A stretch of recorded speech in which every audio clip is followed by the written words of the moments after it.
जो कांग्रेस पार्टी है, जो उसे प्रचंड जीत मिली है, शायद 2014 के बाद पहली कोई विधानसभा चुनाव ऐसा कोई है, जिसमें उसको इतनी अच्छी जीत मिली है। तो कांग्रेस पार्टी के संदर्भ में आप इस जीत को कैसे देखते हैं? देखिए, ये पहली जीत नहीं है। छत्तीसगढ़ में कांग्रेस पार्टी को इससे भी बड़ी जीत प्राप्त हुई थी। समस्या विधानसभा चुनाव जीतने भर की नहीं है।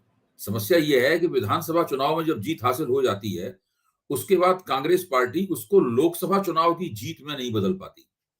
छत्तीसगढ़ में जो जीत प्राप्त हुई थी, जब लोकसभा का चुनाव हुआ तो वहां कांग्रेस जितनी जबरदस्त जीती थी, उतनी ही बुरी तरीके से लोकसभा का चुनाव हार गई। अब कर्नाटक में भी उसके सामने यही अंदेशा है।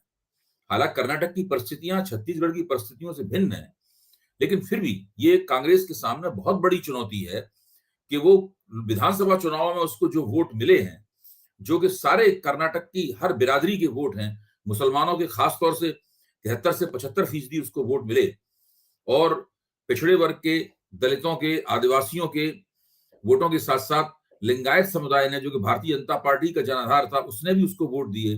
वोकले का समुदाय ने, जो कि जनता दल सेकुलर का जनाधार था, उसने भी उसको वोट दिए।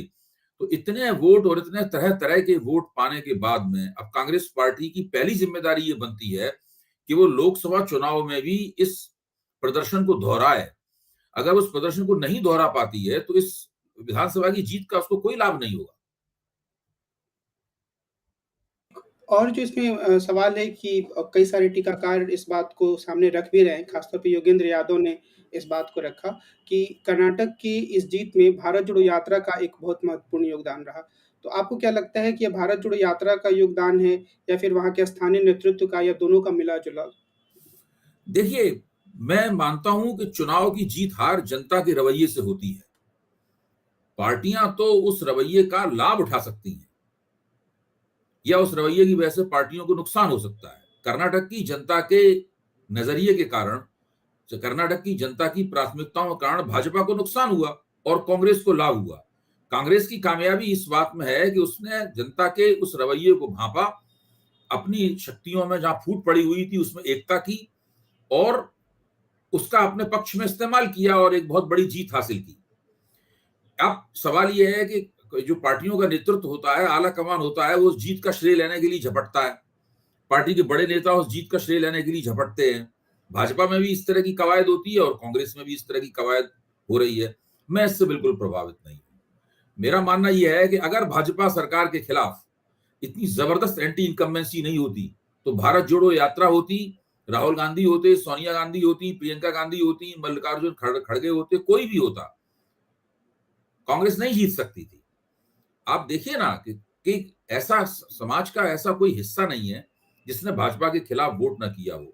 सारे देश में स्त्रियों के वोट भाजपा को कांग्रेस के मुकाबले ज्यादा मिलते हैं, लेकिन कर्नाटक के इस चुनाव में स्त्रियों के वोट भाजपा को, कांग्रेस को भाजपा से ज्यादा मिले। हाँ, कांग्रेस को इसका श्रेय जरूर दिया जा सकता है कि उसने 2 मास्टर स्ट्रोक खोले खेले। पहला मास्टर स्ट्रोक 5 गारंटियों के रूप में आया सामने, जिसके अंदर उन्होंने महिला वोटरों के ऊपर ज्यादा ध्यान दिया। वो 5 गारंटियों में जो उनकी सुविधाएं हैं वो ज्यादातर स्त्रियों के लिए है। तो स्त्रियों को लगा कि ये पार्टी है जो हमारे हितों का ध्यान रखेगी। दूसरा मास्टर स्ट्रोक जो उससे भी ज्यादा महत्वपूर्ण और बड़ा था, वो बजरंग दल पर प्रतिबंध के वायदे को लेकर जो घोषणा पत्र में शामिल किया गया, उसको मैं मानता हूं। हालांकि बहुत सारे समीक्षक ये मानते हैं कि कांग्रेस ने बड़ी भारी गलती की, नरेंद्र मोदी के लिए लूज बॉल फेंक दी और नरेंद्र मोदी उस पर छक्का लगाने के लिए तैयार थे, कांग्रेस को ये नहीं करना चाहिए था। मैं इस आलोचना से सहमत नहीं हूं। कांग्रेस ने बहुत सी गलतियां की हैं और कर्नाटक के चुनाव में भी कुछ गलतियां की होंगी, लेकिन ये गलती नहीं है।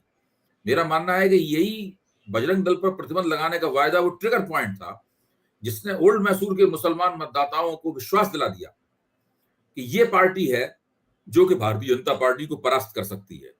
देखिए, कर्नाटक के जो मुसलमान मतदाता हैं वो हमारी आपकी तरह कन्नड़ भाषा तो बोलते ही हैं, लेकिन हमारी आपकी तरह वो हिंदुस्तानी भी बोलते समझते हैं। जब उत्तर से या दिल्ली से गए पत्रकारों ने उनसे बातचीत की, उसमें से कईयों ने संदेह व्यक्त किया कि अगर वो जनता दल सेकुलर को वोट देंगे तो ये पार्टी खुद अकेली दम पे सरकार तो नहीं बना पाएगी, लेकिन ये भाजपा के साथ मिल सकती है। वो ये बिल्कुल नहीं चाहते थे, तो उन्होंने इसकी गुंजाइश बिल्कुल खत्म कर दी। उन्होंने जम के कांग्रेस को वोट दिए और जनता दल सेकुलर उस चक्कर में बुरी बुरी मार पड़ी उसके ऊपर। फिर कांग्रेस ने ये भी बहुत अच्छा काम किया कि उसने जिस तरह टिकटों का बंटवारा किया, उसमें लिंगायतों को भी टिकट दिए, वोक्लिगाओं को भी टिकट दिए, पिछड़ी जातियों को भी टिकट दिए, मुसलमानों को भी टिकट दिए। तो भाजपा के मुकाबले उसका टिकटों का बंटवारा भी कन्नड़ समाज की ज्यादा बेहतर नुमाइंदगी करता था। इस तरह से जो कांग्रेस को सफलता मिली है, उस सफलता मैं समझता हूं कि जो भाजपा सरकार का निकम्मापन था और भ्रष्टाचार था, उसका बहुत बड़ा योगदान है। मैं आपको एक छोटा सा एक उदाहरण देता हूं जो आप रूपक की तरह इसका इस्तेमाल कर सकते हैं। चाणक्य टुडे ने जो एग्जिट पोल किया, उस एग्जिट पोल के विश्लेषण में ये निकला कि 40% मतदाता भ्रष्टाचार के मुद्दे को प्रमुख मुद्दा मानते हैं और उसी लिहाज से उन्होंने वोट दिया है। कांग्रेस ने भाजपा पे मुंबई सरकार पर जो आरोप लगाया था वो 40% सरकारा का आरोप था, ये 40% कमीशन की सरकार है, वो आरोप था। और भाजपा की सीटें गिरी कितनी? 40% सीटें गिरी। आप देखिए ये 40 का आंकड़ा आपको सब जगह दिखाई पड़ता है, मतलब ये एक संयोग है, लेकिन ये संयोग बताता है कि बात कहां से निकली और कहां तक पहुंची।